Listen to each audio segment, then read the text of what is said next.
Anyone who isn't a cisgender man can probably agree we're walking through a world made by men for men. Gender inequalities seep their way into our everyday lives through gaps in pay, work and education opportunities, and stifling gender norms. But what about our health? What about the research that goes on behind the scenes?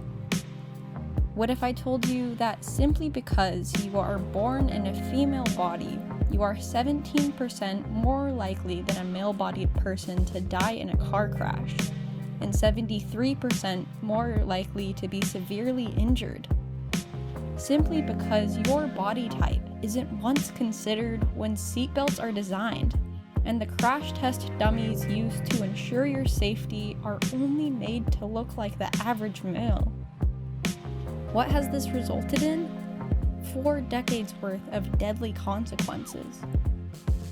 There's a lot of bias just tied up into different clinical systems, whether you're talking about healthcare or research. All of those fields have their own nuances around how gender is allowed to have efficacy. Oftentimes, healthy young white men are the people that get the trials or tested. Results might not be as representative for women. These discrepancies expand past just the research and trial processes. Differences in sex discovered in medical research and clinical trials are often ignored when applied to everyday practices. This causes a chain reaction throughout the entire system, causing female perspectives to be disregarded in medical standards, practice, and training. Proper representation lacks in research regarding heart disease, lung cancer, depression, and Alzheimer's disease. The majority of heart disease research has favored male subjects, despite it being the leading cause of female mortality since 1989. If heart disease is the number one killer of women, we're not having those discussions as frequently. There's still a lot of differential thought between how a heart attack presents in a woman. It may look really different than how it presents in a man. Extremely low rates of women of color are represented in Alzheimer's treatment research.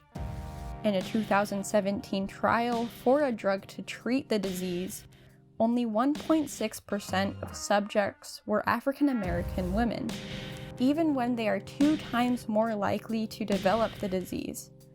These ironies negatively affect the efficacy of research and treatments for cisgender women.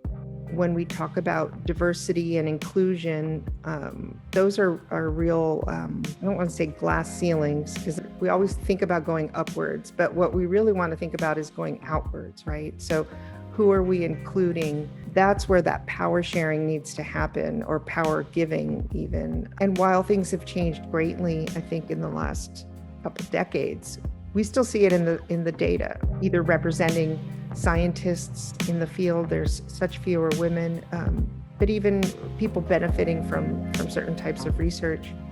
There might be a study and it might be generalized to the population. However, the study itself was only done on young men, let's say. So it's really difficult to pierce through those details and to really see what's going on in here. Do the findings really pertain to me? I think we need a little bit more transparency in that, honestly. All of these inequities originate from years of misogynistic biases in the STEM field. For decades, women were exclusively left out of research because white males were considered the normal study population.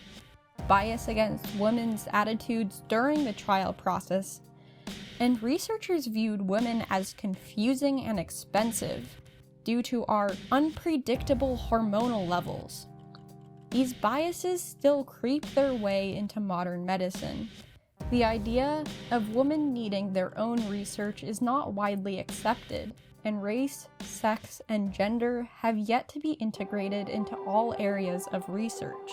And there are many fields that are not very progressive. I always explain to my students, bias is the same thing as error. If you have bias in a study, you have error in your study.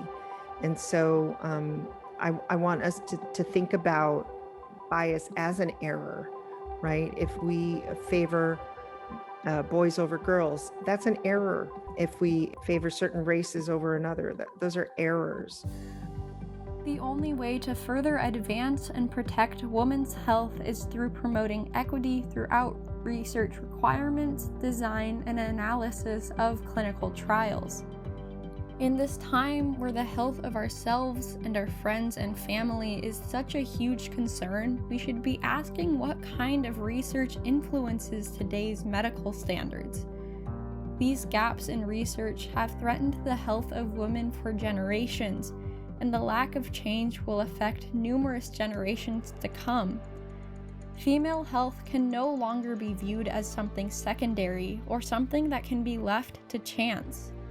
It is vital that race, sex, and gender-based research becomes the norm and no longer the exception.